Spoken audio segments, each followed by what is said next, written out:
if I was smaller, it'd be like perfect. Welcome back to Freshly Charged, guys, where we have the Rawrr Mantis Mini in-house. Let's go ahead and get this unboxed. This is the smallest bike that Rawrr offers. They have the Mantis, which is the biggest one, the Mantis X, which we just reviewed, and the Mantis Mini, which is supposed to be a compact size made for smaller riders. Pretty cool that it's pretty much already ready to ride, except for I need to put on the handlebars. Woo!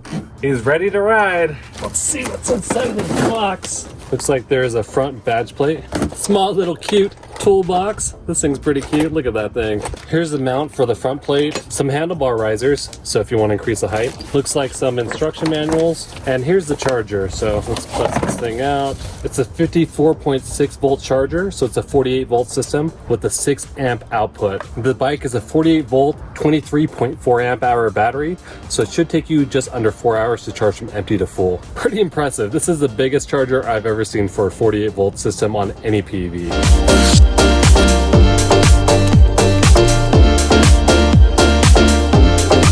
Setup was such a breeze on this. All I had to do was take off all the packaging material, install the handlebars, and I'm good to go. Surprised it came with the front wheel on it. Super simple. I'm gonna go ahead and get this thing freshly charged, go meet up with Cody, go through a walkthrough, tell you what we love about it, what could be improved, and who should buy the Mantis Mini. So normally I like to do a walkthrough with a nice clean bike, but Cody was so excited he just jumped on it and we got a little bit dirty, but that's perfectly fine. This is a real life walkthrough of a real bike. Starting out with this cockpit, on the right side you have a full twist throttle, Karasawa brake levers, kill switch, another kill switch which is magnetized. This is a good safety feature if you want to wrap that around your wrist and you get launched off the bike. It's going to cut out the motor. On the left side you have a color display which also has a Bluetooth app. Right now the Bluetooth app isn't working for the Mini, but they should have it out in a few weeks and it'll probably be out by the time you watch this video. A motorcycle grade horn.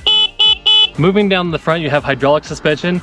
There is no adjustment knobs on here, so it's just set at one setting. At the bottom of the suspension, you have a 203mm brake disc with 2-piston hydraulic brakes. The front tire is a 60/100 14-inch tire. Coming down the frame, you have the controller box with heatsink, charge port on the top of it. You have a removable battery, which is 48 volt, 23.4 amp hour battery, and you also have a breaker switch. In the center, you have a 2000 watt motor with a peak output of 3500 watts. You also have a kickstand with a kill switch for the park mode. So as soon as this is down, it's going to engage park mode. It's a direct drive system with the chain, which is going to be better for long-term use. You're not going to shred up belts, but definitely make sure to oil it every once in a while. KKE suspension in the rear with adjustable rebound and compression. In the rear, we have a 70/100 12-inch tire with another 203mm brake disc and 2-piston hydraulic brakes. Overall, this bike is supposed to go 30 miles per hour, and Cody's confirmed that it can reach that top speed. We're pretty excited. We're going to go ahead and ride this around, and at our next stop, we're going to tell you what we love about it.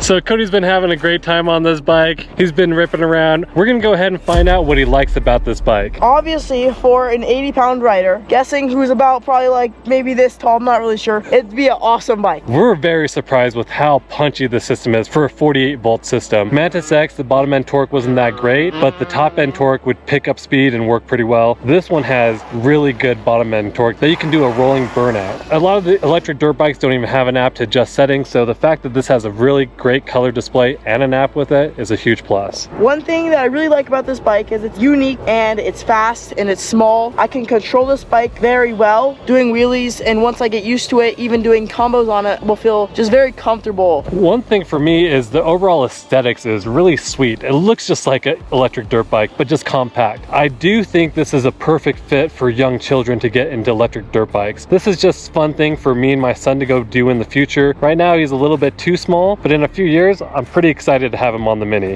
One thing that I've had a problem with is my Surron being too big. I've had it die on me and my mom had to come save me, and you don't have the room to just throw it in the back of your SUV. Where this thing is so small, it slides in there really easily. This bike only weighs 99 pounds. I lifted it up myself to come bring it to this park and meet Cody. It fit in the back of my Jeep Grand Cherokee, no problems at all. I'm super surprised that they put 203mm brake discs on here. That was the first thing I noticed as soon as I pulled it out. The other thing that I really loved about it is how it was shipped. ship. It was shipped extremely professional. It was on a pallet and it already had the front tire installed, so it was super simple. The only thing I had to do was add on the handlebars and I was good to go. One other thing I love is these quick disconnects on here. So I was able to quickly disconnect that brake cable, and on the Surrons there is no quick disconnect. You actually have to cut the cable and just tear it out. Really weird that they make it that way, but I like that I can just easily disconnect this, so it makes it easy for Cody to do wheelies on it. But overall, the Mini's not perfect. We're gonna go ride to our next stop and then we're gonna tell you what we don't like about it and what could be improved.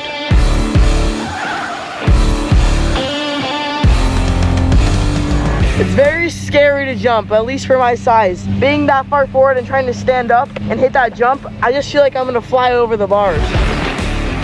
This thing's not perfect, the Mini. It definitely has some flaws. I'm gonna go ahead and start with it's very limited in the size that it can handle. Even Cody being only 5'5" and 100 pounds, the suspension is still a little bit too soft, and then the positioning of the whole frame and ergonomics of it just doesn't really quite make sense for him. So it's definitely for people that are under 5 feet tall and very light, at least underneath 100 pounds. So another thing is the seat is just not quite long enough. When I'm riding it, trying to do a wheelie, I kind of have to sit on this back fender, which luckily it's strong enough. Another issue I have with this bike is the price point. For $2,500, you might as well just spend the extra $500 and buy the Mantis X. Yes, this is going to be perfect for kids, but I was thinking that this is going to be more priced around the $2,000 range. This is actually like a regular dirt bike. They've just made it a little bit smaller, so it's not like they could make it that much cheaper. I don't think a lot of parents are going to want to spend $2,500 for kids that are 12 years or younger to buy them a toy. But maybe I'm wrong. Me being 100 pounds, the back suspension goes down really easily. Even on some of these jumps, it still feels good. It's just a little too soft for my liking. Another issue I have with the suspension is the front isn't adjustable at all. So you pretty much have to just be happy with it,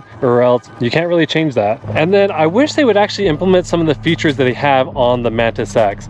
There is no keyed ignition on here. There is a breaker switch, so you can turn that off. There isn't a steering wheel column lock, which I do enjoy. It adds extra security if you're ever going to ride this to school and have your kids ride it to school. Another issue that Cody's been having is the handlebar grips are kind of slipping on him. You can fix that. A couple things you can do is just pull it off and spray some hairspray or some glue, and you can just slide it back on there, and that will typically make it stay in place. But right out of the factory, I think they should have just done that themselves rather than us having to fix it. But overall, if you're a kid, this thing's a pretty sweet bike. You would be super happy to get this on Christmas Day. We're gonna go ahead and ride around, and we're gonna tell you who we think the Mantis Mini is for.